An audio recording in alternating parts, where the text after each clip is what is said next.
All right, here it is, the all-new Palm Centro available on Sprint, a Palm OS, sort of like a Trio, but not quite.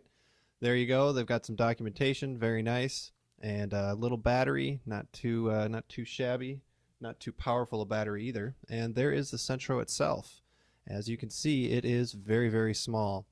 Now look at this. The little screen protector that they have on there is actually really informative. They've got the 800 number that you can call to get free setup assistance, and I think that's really great that they're aiming for new users and they make it really obvious for new users what they can do to learn how to set up the phone. So I'm really pleased about that.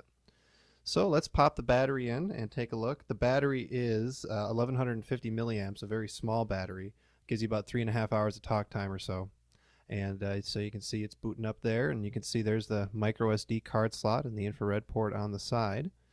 And let's take a round and look at the device. It's very solidly built. It feels great in the hand. There's the Athena connector. There's the ringer switch. There's the back of the phone. There you go. It's pretty much what you expect. So I think the thing to do now is let's compare it to some of the devices that are actually the competing devices on the market out there today. And the first one I'm going to put it up against is, the Trio 680, the GSM consumer Trio as it's known. And you can see it is much shorter and a little bit thinner. It's hard really to show you here, but it really does feel way, way smaller. It's more rounded, feels a lot better in the hand. Not nearly as wide, just a much, much better form factor than the 680. It really is. And the other thing that you also notice, it still is a 320 by 320 screen.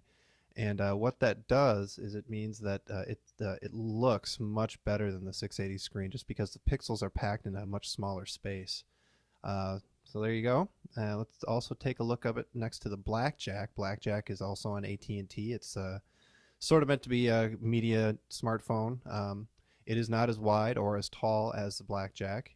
It is thicker, of course, although if you include that little hump at the top of the Blackjack, the difference isn't that big. And of course, it is, as I said, a little bit thicker, but it feels really great in the hand. It feels much more phone-like than the Blackjack.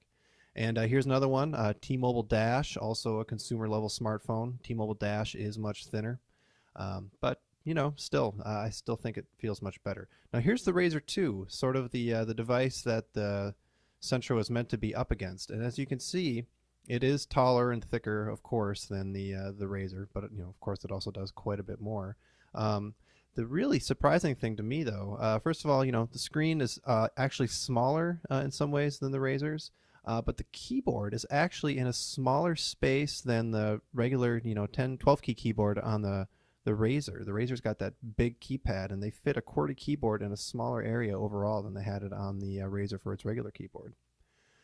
And now we're taking a look at the screen. As you can see, it is really sharp. There it is up against the 680, as I said before. Much, much sharper. Looks so much better. And, for my eyes, doesn't really hurt readability, but I guess I'm still a relatively young pup, so maybe it's not that big a deal. And here's the apps. You can see My Centro, all the standard Palm OS apps, newest version of Documents to go, some stuff to let you download Nuance. Google Maps is built in. Full version of Pocket Tunes Deluxe. That's great. There's Sudoku.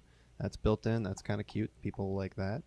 And of course, there's the IM app that made its debut on Sprint 755p, and it works about the same here on the Centro. We'll have more information about that on the full review, but so far, yeah, not too bad.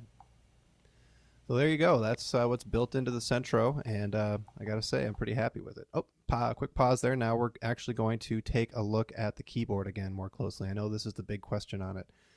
As you can see, it's pretty flat, and as I said in the earlier video, it's sheet printed. It's all one size, or all one sheet. And you can also see there it is up against the 680. The buttons don't stick out quite as far. They are a bit smaller, more tightly packed. But again, I'll do another quick test here. There, again, showing you how to type on the keyboard, and you just type. And if you use the tips of your thumbs or perhaps your fingernails, it's really not too bad. So here I am going at a relatively heady clip, not too fast, not too slow, and I was able to type on it pretty easily. I'm gonna have to hit delete here a couple of times, but all in all, much faster than you're gonna get with T9 on a Razr 2, for example. So there you go. That's my initial 2-minute impressions of the Centro, and we are going to have a full review for you as soon as I can get it done.